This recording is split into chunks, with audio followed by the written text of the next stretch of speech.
안녕하세요. 저는 서울에서 디저트 가게를 운영하고 있는 30대 여성입니다. 우연히 친구들과 대화를 하다 저와 같은 일들이 많다는 소리에 이곳 채널을 구독하게 되었습니다. 이야기를 들으면서도 제 얘기를 직접 내놓게 될 줄은 몰랐는데 잠이 안 오는 새벽 시간, 감수성이 풍부해져서 그런지 저도 모르게 사연을 적고 있네요. 나름 당차고 멋있게 사는 제 인생에도 한 가지 흠이 있거든요. 물론 제 스스로 발을 넣게 된 흑역사 이야기라 누구를 원망할 순 없지만 다른 누군가는 저와 같이 괜한 아집을 부려 제 발등 찍지 말기를 바라며 사연을 보내봅니다. 저는 동네에서 작은 학원을 운영하시던 아버지와 가정주부이시던 어머니 밑에서 3살 많은 언니와 함께 지냈습니다.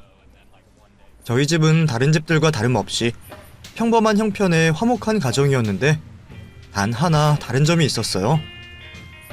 부모님께서 자식들 학업에 관심이 매우 많으셨다는 거죠. 물론 아주 오래전부터 입시지옥이라는 말이 있을 정도로 우리나라 부모님들의 가장 크고 공통된 관심 분야이긴 했지만 저희 부모님께서는 그 정도가 조금 더 심하셨습니다. 요즘에는 대부분의 유치원, 초등학생들이 선행학습을 하지만 저희 때는 사실 찾기가 힘들었어요.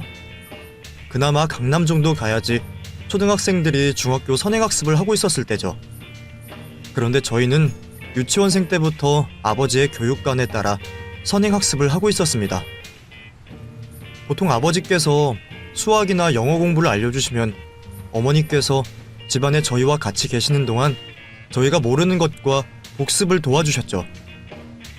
다른 분들께서는 어린아이에게 너무한 거 아니냐며 말을 하실 수도 있겠지만 어린 시절부터 너무 당연하게 해오던 거라 힘들지는 않았어요. 공부와 숙제를 다 하면 밖에서 놀 수도 있었고 또 엄마와 아빠께서 같이 관심을 주셔서 오히려 같이 시간을 보낸다는 이유로 더 좋아했던 것 같아요. 초등학교를 올라가고 학년이 올라갈수록 공부하는 양과 과목도 많아졌고 시험 등수에 대한 압박도 점점 생기긴 했습니다. 그래도 부모님 덕분에 학교에서는 우등생으로 좋은 대접을 받았고 좋은 성적에 대한 보상도 따랐기에 불만은 없었어요.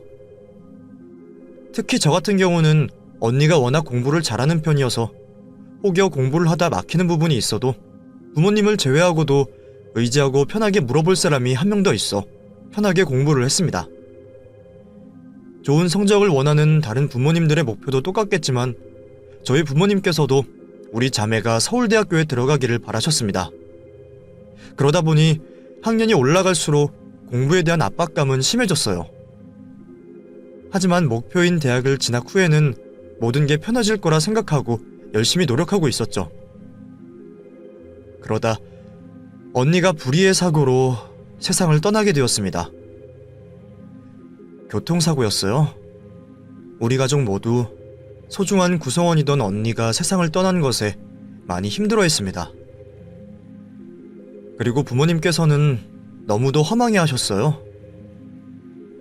그 사고 뒤 정말 중요한 것은 공부로 보장된 자식의 미래가 아니라 당장 가족들의 행복이 더 중요하다는 것을 느끼셨던 것 같습니다.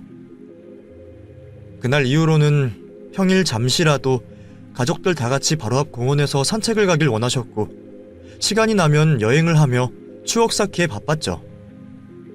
하지만 저는 그러한 변화가 조금 어색했어요.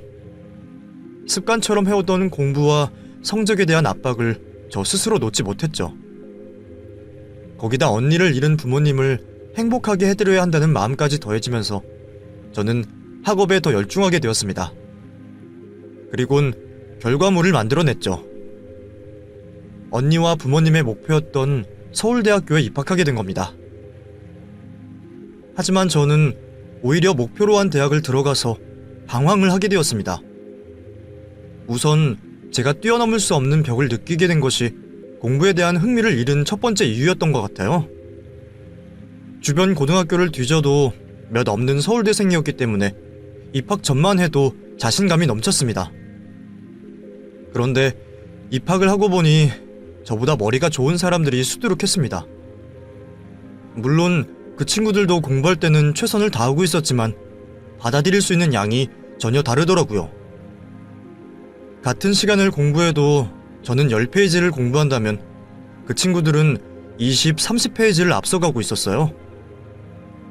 거기다 놀기는 얼마나 잘 노는지 저와 비교가 많이 되더군요. 이곳에서 저는 평범한 정도의 머리를 가진 사람이었어요. 그리고 학창시절 내내 공부만 해왔기 때문에 제가 진정 원하는 게 무엇인지 몰랐고 찾는 방법 또한 알지 못했습니다. 또 수능 성적에 맞춰간 전공 또한 저와 맞지 않더군요. 스스로에게 의문을 표하게 된 저는 부모님과 상의하게 되었습니다.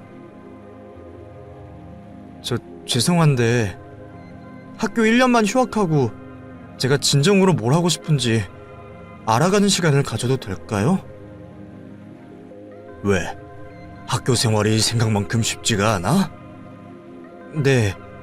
정확히 말하면 제가 진정으로 하고 싶은 게 뭔지 모르겠어요. 그래서 의욕도 생기지 않고요. 그럼 당연히 네 말처럼 해야지. 꼭 무엇을 알아가려고 하지 않아도 된다. 1년 내내 집에서 푹 쉬어도 돼. 지금까지 열심히 달려왔잖아. 가끔은 쉬면서 재정비도 하고 그래야지. 아빠 엄마는 네가 무엇을 하든 다 따를 테니 네가 진정으로 하고 싶은 일, 행복한 일 하렴. 그렇게 1년 동안 저에 대해서 알아가는 시간을 가지게 되었습니다. 아무것도 아닌 건데 제가 무엇인가 소속되어 있지 않다라는 생각이 들자 엄청 자유롭게 느껴졌어요. 그래서 무슨 일이든 바로 해보고 싶었죠. 서울의 유명한 곳을 다니며 구경하던 저는 제가 디저트에 관심이 많다는 걸 알게 되었습니다. 먹는 것도 당연히 좋았는데 배합이나 장식 같은 걸 직접 해보고 싶더라고요. 그래서 우선은 디저트 가게 아르바이트 먼저 시작하게 되었습니다. 물론 처음에는 매장 앞에서 음료 제조와 응대만 하게 되었어요.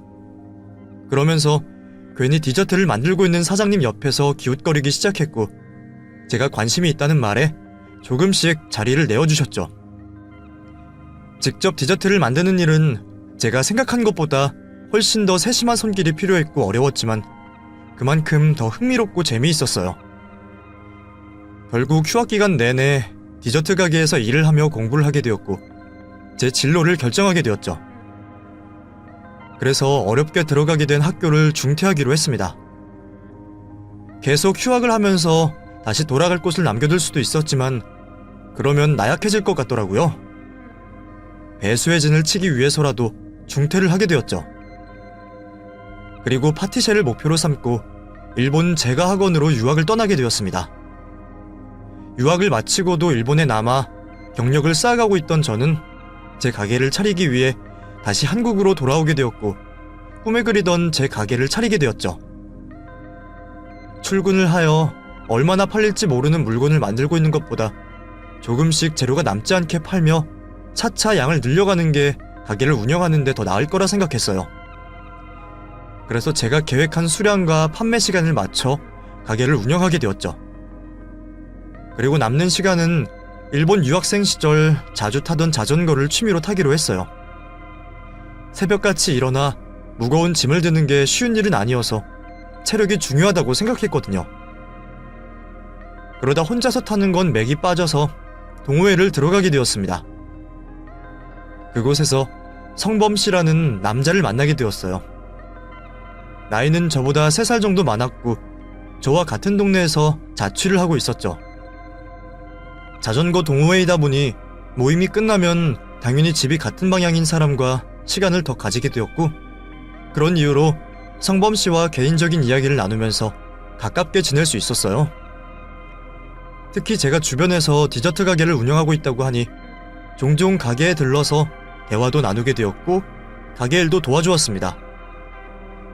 서로 할 일이 없는 퇴근 후 또는 쉬는 날에는 집 앞에서 만나 가볍게 맥주 한 잔을 하는 사이가 되었어요. 서로에 대해서 호감을 느끼고 있었는데 성범 씨가 먼저 저에게 고백을 하더라고요. 평소 성범 씨에 대해 호감이 있던 저는 바로 고백을 받아주었고 그날 이후 우리는 연인이 되었죠.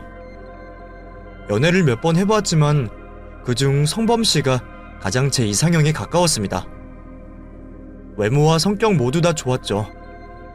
그런데 딱 하나의 문제점이 있었어요. 바로 스스로 학력 콤플렉스가 있더라고요. 지방대학을 나와 서울에서 중소기업을 다니고 있던 남자친구는 무슨 말을 꺼내기 무서울 정도로 콤플렉스가 심했습니다. 그런 이유로 제 과거를 솔직하게 꺼낼 수가 없었어요. 그럼 이선아, 너 고등학교 졸업하고 일본 유학 가기 전까지는 뭐하고 지냈던 거야? 그냥 대학 다니다가 중퇴하고 일본 유학 갔지. 대학을 갔어? 어디 대학? 그게 내가 무슨 대학을 다니다 중퇴를 했냐면 아니다, 미안. 내가 실수했네. 나도 누가 대학교 물어보면 엄청 싫어하는데 내가 너를 편하게 생각해서 실수한 것 같아. 말하지 마. 나도 그 기분 뭔지 알아. 사실 이름만 대학이지 우리가 다닌 대학이 진짜 대학인가? 수능 전부 다 찍고 무슨 등급을 받았던 간에 돈만 주면 입학할 수 있는 게 무슨 대학이야. 진짜 대학은 말하면 누구나 아는 그런 곳들이지. 정확히 말하면 나는 고졸이지. 결국 대학도 중퇴했으니까 그냥 고등학교 졸업하고 잠깐 일하다 일본 유학 갔다고 생각하면 돼. 다행히 남자친구는 자신의 콤플렉스 때문인지 말하기 어려워하는 저도 비슷한 대학을 나왔다고 생각했고 자기가 생각한 대로 결론 지었어요. 오히려 그게 나을 거라 생각했습니다. 속이는 것 같아 마음이 걸리긴 했지만 그게 다 남자친구를 위해서였고 또 엄밀히 말하자면 거짓말을 한 것도 아니니까요. 그 콤플렉스만 제외하면 성범 씨는 저와 가장 잘 맞는 사람이었습니다. 제가 하는 가게에 대해서도 이해를 잘해주었고 고충도 잘 들어주는 사람이었죠. 저도 딱히 남자친구의 다른 조건을 보지 않았기에 연애 시간이 길어지면서 당연히 결혼을 생각하게 되었어요. 또 저희 부모님께서도 저와 비슷하게 생각하셨고요. 가까운 곳에 살다 보니 성범 씨가 일주일에 몇 번은 저희 부모님과 마주칠 일이 있었고 그런 이유로 연애 초기 때부터 부모님께 인사드리게 되었습니다. 저희 부모님께서도 성범 씨를 좋게 보셨고 타지에서 홀로 생활하는 성범 씨가 안쓰러워 이것저것 많이 챙겨주셨어요. 퇴근을 하고 집에 돌아오면 성범 씨가 저보다 먼저 집에 도착해서 부모님께서 내주시는 음식을 식탁에서 먹고 있을 정도였죠. 그러다 보니 부모님께서 먼저 성범 씨와 결혼을 하는 것에 대해서 말씀을 꺼내셨습니다. 그러면서 자연스럽게 남자친구와 진지하게 결혼에 대해서 말을 하게 되었고 결혼 약속을 하게 되었죠. 그래서 말이 나왔던 날의 다음 주 주말 남자친구 어머님께 인사를 드리러 가게 되었어요. 보통 남자들이 다 그렇듯 집안 이야기를 잘 하지 않는 남자친구 때문에 걱정 반 기대 반 마음을 품고 내려가게 되었죠. 떨리는 마음으로 잔뜩 긴장한 채 어머님 댁에 들어섰는데 이제 막 잠자리에서 일어나셨는지 부스스한 머리에 세수도 안 하신 모습으로 저를 맞이하시더라고요. 사실 엄청난 환대를 바란 것까진 아니었습니다만 인사를 드리러 찾아간다고 2주 전에 말씀을 드렸는데 그렇게 맞아주시니 당황스러웠습니다. 저희 집만 해도 성범 씨가 저와 사귀는 동안 자주 찾아오다 보니 부모님께서도 성범 씨가 집에 찾아오는 게 익숙했는데 그래도 손님이라며 항상 정돈된 모습으로 맞이해 주셨거든요. 그런데 다른 것도 아닌 첫 인사날 그런 대접을 받으니 저는 어머님께서 날짜를 착각하신 줄 알았습니다. 그런데 그것도 아닌 것 같았어요. 안녕하세요 어머님. 처음 뵙겠습니다. 주이선이라고 합니다. 전화로만 뵀었는데 정식으로 인사가 늦어서 죄송합니다. 그래, 내려오느라 고생 많았겠다. 밥 안 먹었을 텐데 밥이나 먼저 먹자. 성범아, 냉장고에 찌개랑 반찬 있거든? 그것 좀 내놓고 있어봐. 엄마 세수 좀 하고 올게. 그때 또다시 제 귀를 의심하게 되었어요. 그런데 다시 생각해봐도 분명 냉장고에 있는 찌개와 반찬이라고 하셨습니다. 오늘 처음 뵙는데 제가 무슨 잘못이라도 한 건지 계속되는 푸대접에 저한테 잘못을 찾고 있었어요. 남자친구도 그런 어머님 모습에 당황을 했는지 수습을 해보려고 했죠. 엄마, 이선이 처음 인사드리러 왔는데 식사 준비 안 돼 있으면 나가서 식사하시죠. 아니, 밥 한 번 먹는데 뭘 그렇게까지 해. 냉장고에 반찬이 없는 것도 아니고. 또 나가려면 준비해야 되잖아. 나 귀찮기도 하고 배도 고프다. 어차피 한 식구 될 사람인데 뭐 어떠니? 솔직히 쟤 올 때마다 진수성찬으로 할 수도 없고 처음에만 잘 차려주다 나중에 평범한 상 보면 얼마나 실망하겠어. 괜히 오해도 할 수 있고 원래 물건도 아예 안 준다고 하면 별 생각 없는데 줬다가 뺐으면 더 기분 나쁜 법이야. 어머님께서 말씀하시는 게 더 당황스러웠지만 좋게 생각하기로 했어요. 말씀처럼 저를 벌써부터 편하게 생각하셔서 가족처럼 대한다고 생각하기로 했죠. 그리고 어차피 밥이야 제가 하도 긴장을 한 상태라서 괜히 잔치상을 받았다 얼마 먹지 못해서 오해를 받는 것보다 나을 거라 생각했습니다. 그래서 며칠은 지난 듯한 반찬과 3명이 먹기에는 부족한 찌개, 찰기 없는 밥으로 대충 식사를 마무리하게 되었습니다. 그리고는 결혼에 대한 이야기를 본격적으로 하게 되었죠. 남자친구가 미리 어느 정도 결혼에 대해서 언급을 해놓았기 때문에 간단한 호구조사 정도와 대화를 하고 끝날 줄 알았어요. 결혼 날짜, 식장 등등 나머지 것들은 상견례 자리에서 하니까요. 그런데 딱히 저에게 궁금한 게 없는 건지 계속 남자친구와 대화를 하시더라고요. 그것도 중요한 내용도 아닌 일상적인 대화들로 말이죠. 구워다 놓은 보릿자루 마냥 한참 동안 가만히 있다 남자친구가 눈치를 채고 대화를 급히 돌리더군요. 근데 엄마, 이선희에게 궁금한 건 없으세요? 며느리 될 사람인데 궁금한 게 많지 않아요? 뭐 성범이 네가 말했던 게 전부 아니냐?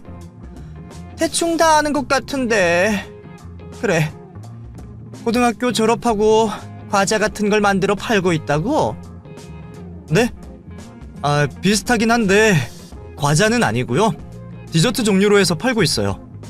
그리고 고등학교 졸업해서 대학 다니다 우연히 이쪽 일을 접하게 되어서 중퇴하고 일본으로 유학을 가게 되었고요. 요즘 애들은 겉으로 보여지는 걸 중요시하는 것 같다. 겨우 과자 만드는 걸 배우러 일본 유학까지 가고. 그래도 다행이구나. 부모님께서 영 내놓고 키우진 않으셨나 보다. 아무리 가까운 일본이라도 유학하는데 돈이 적게 드는 것도 아닌데. 하기야 고졸인 딸 시집이라도 잘 보내려면 나라도 그렇게 하겠어. 말이 아다르고 어다르다 하는데 하는 말 족족 듣는 사람 불편하게 말씀하시더라고요. 학력이야 남자친구도 비슷하게 알고 있으니 별 상관이 없었는데 제가 직접 공을 들여 만드는 디저트를 공산품 대하듯 말씀하시니 그건 기분이 나쁘더라고요. 그래서 제대로 설명을 드리려고 했습니다. 겨우 과자는 아니에요. 공산품처럼 막 찍어내는 과자가 아니라 값비싼 코스 요리에도 한 순서를 차지하고 있는 음식의 한 종류예요.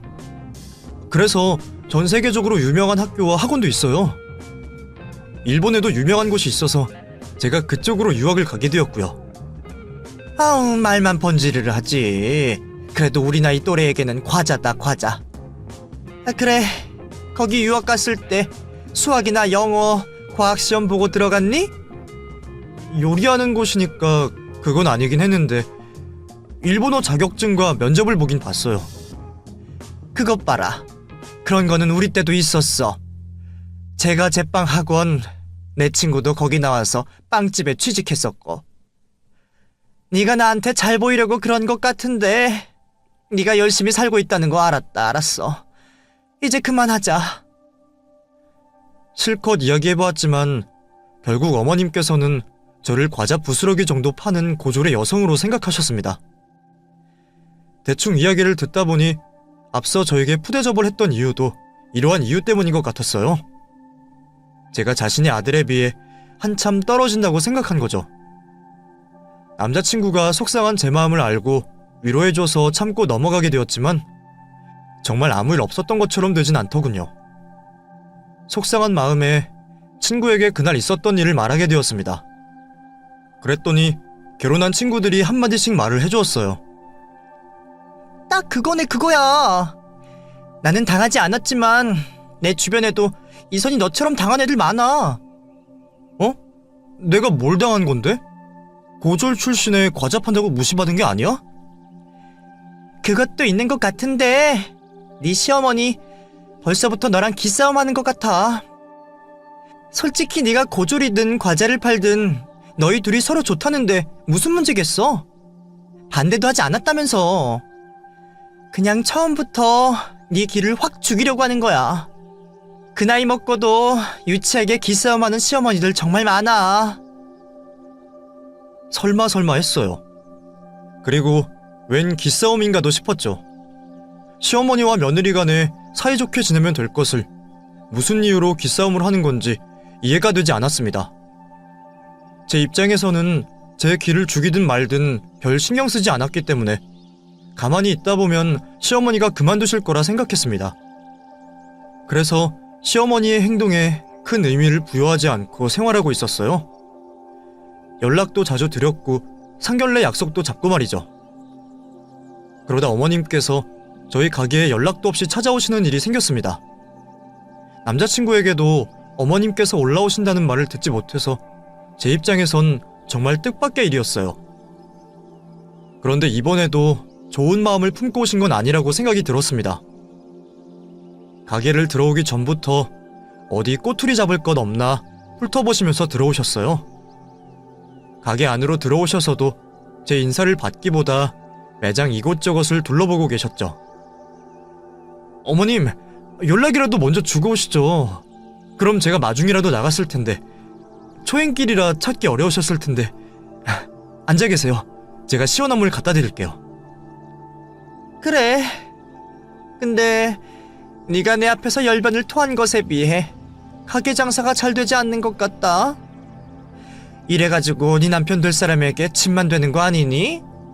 가게도 썰렁하고 장사가 잘 되지 않는지 물건도 없네? 어머님께서는 횡한 가게를 보고 한마디를 하셨어요. 물론 시어머니 되는 입장에서 며느리 가게 장사가 잘 되지 않으면 걱정이 많으시겠죠. 그런 걱정이라면 저도 환영하겠습니다. 그런데 한마디만 들어봐도 말을 하는 저희가 무엇인지 알겠더라고요. 저에 대한 걱정이 아니라 아들 고생시킬까 하는 걱정이었고 대단한 척 하더니 별것 없네라는 말투였어요. 저희 오전에 1차 예약권은 이미 다 팔려서요. 지금은 이제 2차 예약권 준비 중이에요. 일반 판매로 손님을 받으면 너무 정신도 없고 불만도 감당이 안 되어서요. 무슨 과자 하나 파는데 예약을 하고 1, 2차로 나눠서 산다고 하니? 아무리 내가 너희 세대를 모른다고 하지만 화풍도 심하다 얘. 설명을 한다고 해도 귓등으로 들을 테고 제 말은 모두 허풍이나 거짓말이라 생각할 거라 어머님께 더는 설명을 하지 않고 이제 막 완성된 디저트 몇 점을 건네드렸습니다.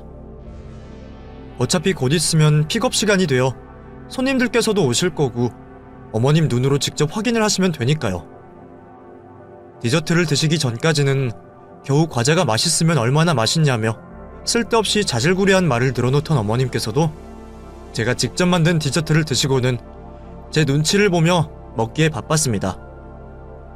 대눈 감추듯 다 드시고는 일어나셔서 다시 매장 이곳저곳을 돌아다니셨어요.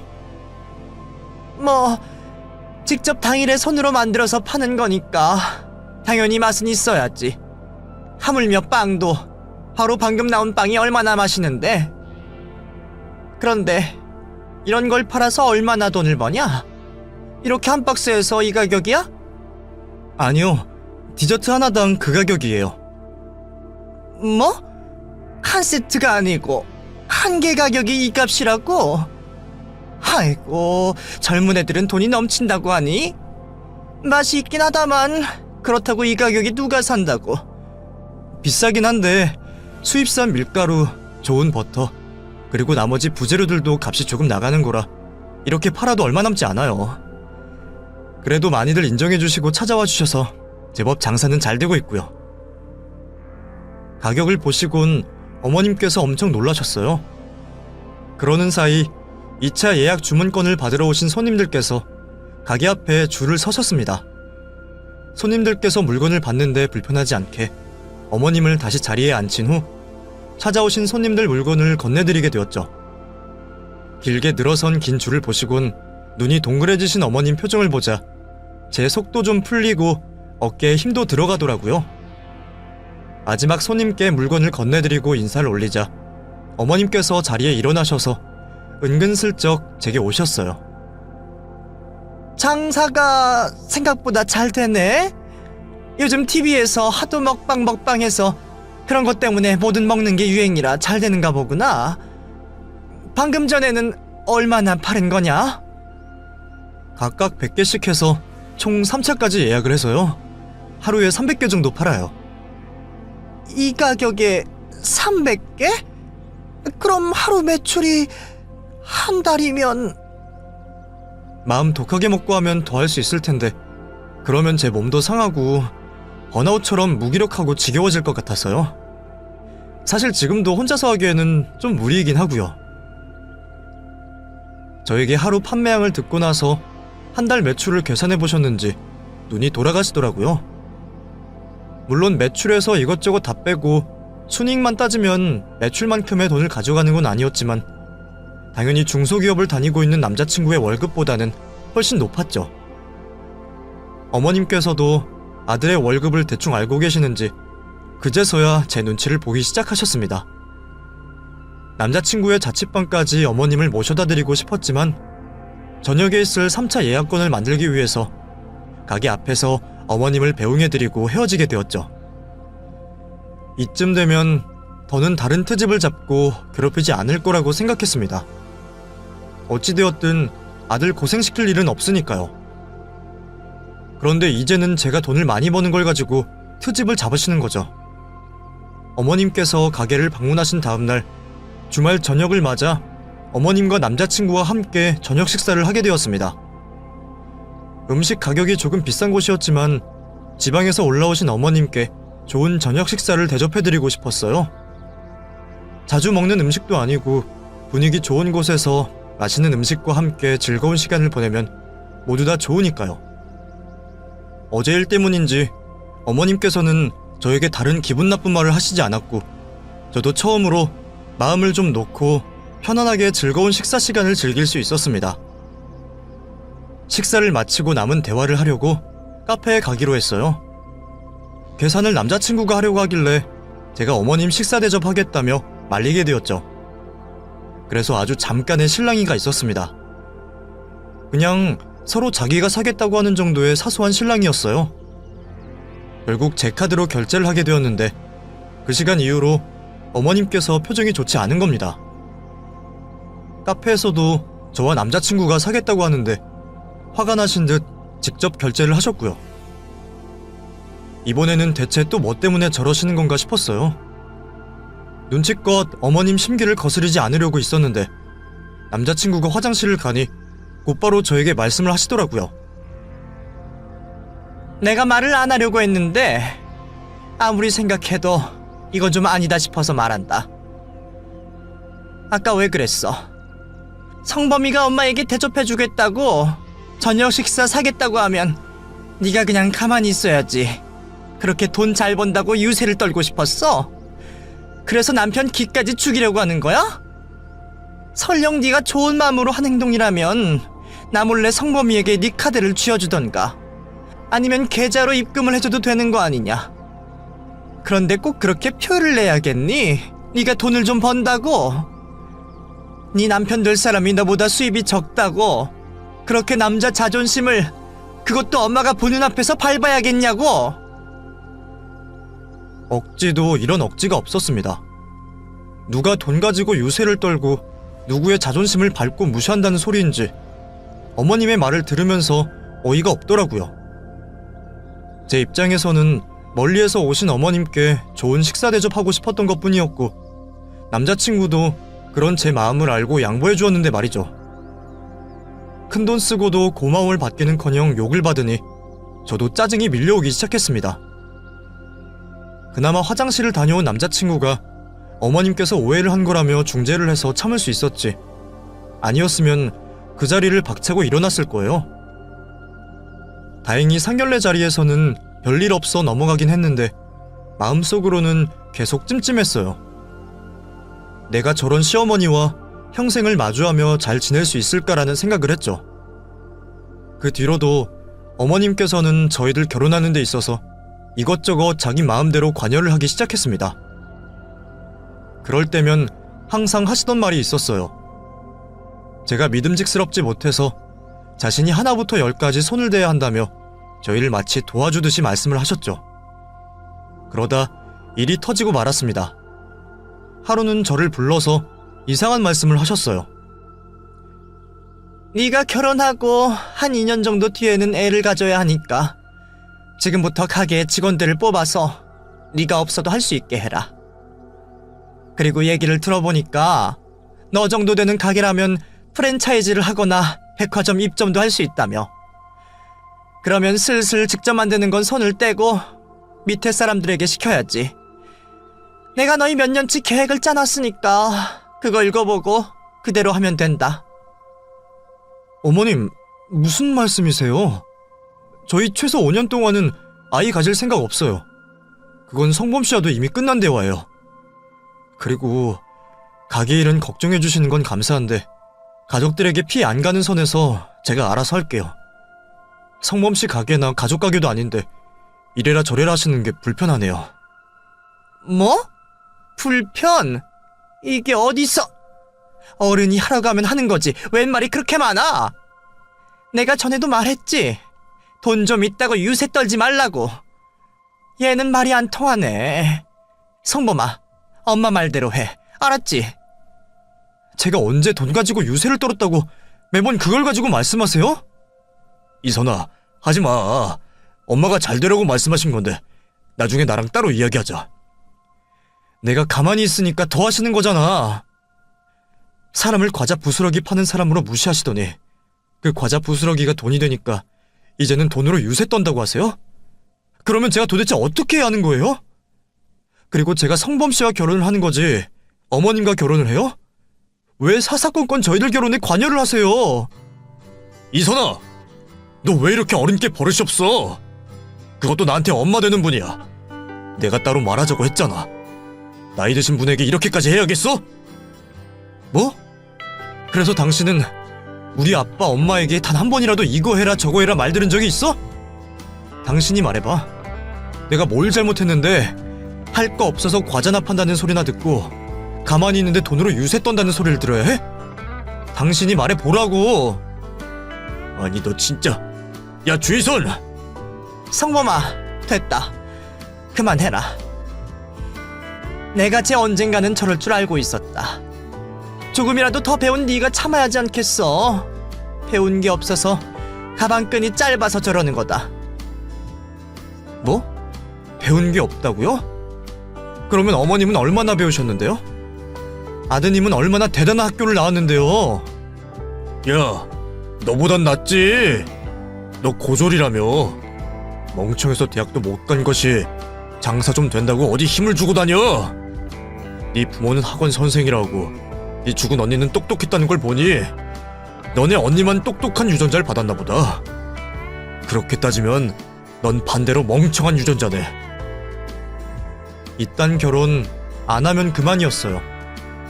시모의 말에 화가 난 저는 지갑에 있던 대학교 학생증을 보여주었습니다. 그 학생증은 제가 가게를 운영하며 힘들 때마다 꺼내어 보면서 제 초심을 떠오르게 해주는 물건이었어요. 그래서 항상 제 지갑에 넣고 다니고 있었죠. 그걸 꺼내어 보여주자 처음에는 그게 뭔지도 잘 모르더라고요. 하기야 뭘 본 적이 있어야 한 번에 알아차리겠죠.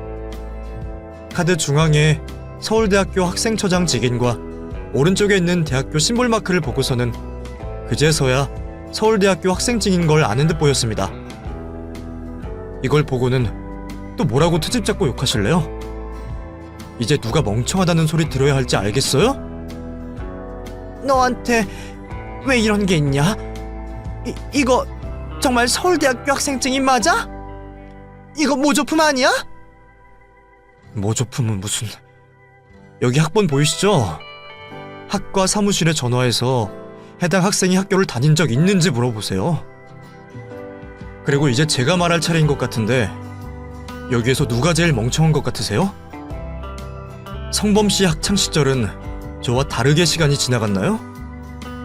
저도 문과라서 잘은 모르지만 성범 씨와 제가 서로 사는 곳이 달라서 상대성 이론과 양자역학 때문에 공부할 수 있는 시간이 저에게 천천히 흘러갔나요?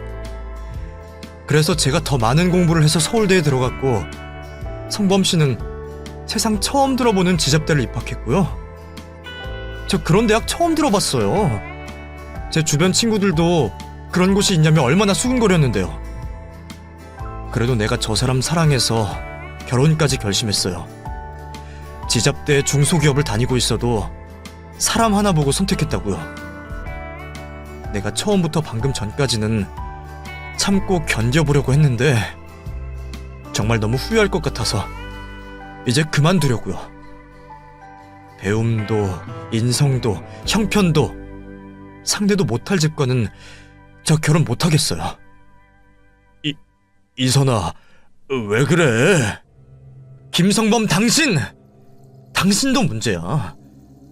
지금까지 조금씩 실망하고 있었는데 방금 전 당신 태도 보니까 내가 내 무덤을 파고 있다는 걸 확실히 알았다. 앞으로 연락하지 마. 그리고 아줌마, 여기 전화해 보세요.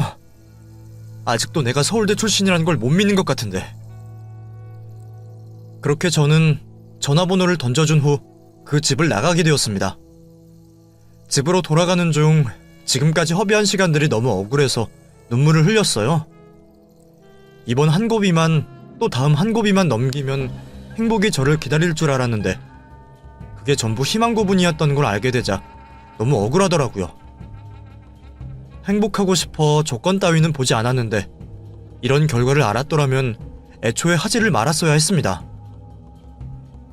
작은 공원 한 구석에서 한참을 울고 있는데 성범 씨에게 전화가 왔어요. 전화를 받을까 말까 고민을 하다 사과라도 받아야겠다는 마음에 전화를 받았는데 되려 저에게 화를 내더군요. 이선아, 너 어떻게 이럴 수가 있어? 남편 될 사람을 지금까지 속일 생각을 해? 겨우 그것 때문에 전화하는 거야? 진짜 지금이라도 헤어져서 다행이다. 왜 말하지 않은 것 같아? 지금도 당장 헤어지는 것보다 학력 콤플렉스에 눈이 돌아서 이런 거나 따지고 있는 사람한테 어떻게 사실대로 말을 해? 내가 말했으면 정상적인 연애를 할 수 있었을 것 같아? 당신 엄마만큼이나 당신도 정신 차려. 학력 콤플렉스가 있으면 지금이라도 노력을 해서 극복을 하던가. 빈둥빈둥 놀면서 노력은 하지도 않았고 그러면서 정당하게 노력의 결과물을 받은 사람들 손가락질이나 하고. 제발 내 앞에 더는 나타나지 말고 우리 혹여 길거리에서라도 마주치지 말자. 그렇게 전화를 끊고 발신자 차단까지 하면서 그 남자와 만남을 마무리 지었습니다. 다음날 가게를 열어야 했던 저는 부모님께 말씀도 드리지 못하고 집에 들어와 잠을 청하게 되었어요. 물론 복잡한 마음에 한숨도 잘 수 없었지만 말이죠. 구매 예약을 하신 손님들을 맞이해야 했기 때문에 힘들지만 가게를 나가봐야 했어요. 1차 예약건 손님분들을 맞이하고 나서 일을 하기 위해 억지로 점심을 먹으려 준비를 했죠. 그런데 예비 시모였던 사람이 가게에 온 겁니다. 그것도 잠긴 문 앞에서 저를 보고 방실방실 거리며 말이죠. 못 본 척 눈을 돌리고 있는데 가게 앞을 계속 왔다 갔다 하면서 거슬리게 하는 겁니다. 결국 문을 열어주게 되었죠. 어머, 왜 식사를 이런 걸로 때워? 고생하는 애가 잘 먹어야지. 어제 다 끝났는데 무슨 일로 오셨어요? 왜 그러니? 내가 어제 좀 실수를 한 거 가지고. 살다 보면 이런 일은 별것도 아닐 텐데 너무 열내지 마라. 내가 이전 일을 생각해보니 내 잘못이 많았던 것 같아. 너를 무시했던 게 아니고 너희들 다 첫 결혼이다 보니 걱정이 되어서 이것저것 챙기려다 그랬던 것 같아. 그래서 더 깐깐하게 굴었고. 그런 건 깐깐하게 굴었다가 아니라 무시하고 시비를 건다고 하는 거예요. 우리 이선이가 화가 많이 났나 보네. 이제는 내가 너를 절대 건들지 않을게. 머리도 좋고 뭐든 알아서 잘한다는 걸 알았는데 내가 왜 관여하겠니? 그러니까 네가 하고 싶은 대로 해라. 가게 일도 그렇고 네가 일하고 싶다고 하면 내가 애도 돌봐줄게. 네가 최소 5년은 안 가진다고 했으니 내가 건강해야겠다. 이번 연도에 결혼하고 애는 한 6년, 7년 뒤에 낳을 생각인가? 아휴, 우리 이선이 닮아서 아기가 예쁘고 똑똑하겠어. 제가 아직 그 남자와 결혼을 할 거라고 생각했나 봐요. 결혼을 할 것처럼 말을 하더라고요. 어이가 없던 저는 제 눈앞에서 헛소리를 하고 있는 사람을 빨리 내쫓기로 했습니다. 멍청한 유전자라서 이해가 늦으세요? 어제부로 파혼했다고요. 당신 아들한테도 파혼했다고 전했는데 무슨 낯짝으로 여길 와서 사람 속을 또 뒤집어놔요? 정말 머리가 안 좋아서 그러나 이러면 역효과만 난다는 거 몰라요? 다시 한번 말하지만 나 당신네 아들과 파혼했어요. 이제 남남이니 당장 내 가게에서 나가요.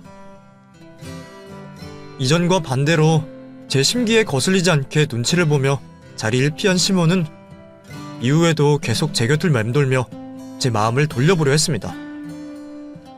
그런 짓을 하는 건 남자 또한 마찬가지였어요. 하지만 이미 제 마음속에선 그날 파혼이라는 도장을 찍은 뒤였고 두 사람이 무슨 행동을 하든 눈 하나 깜짝하지 않았죠.